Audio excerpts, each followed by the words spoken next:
Okay, good morning mga makisig. Ito, meron tayong ipoprogram. G1, 1, 2, 3, 4, 5, 6, 7.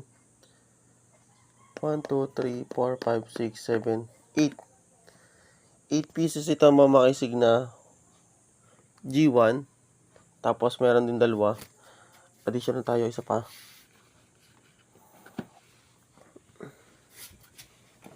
Pa tayo ng isa. Yan. So, ito. Additional lang isa pa. 8 pieces. Then, 2 pirasong G1 at isang 5288 mga makisig. So, magkakapart na nito. Tapos, walo. Pa-program natin. Ganda ng 5288 natin mga makisig. Oh. Abangan nyo mga makisig kung sino yan mga yan. At syempre, kasama yan sa group ng Laguna Radio Group. At may sarili siyang grupo din. Okay? Abangan!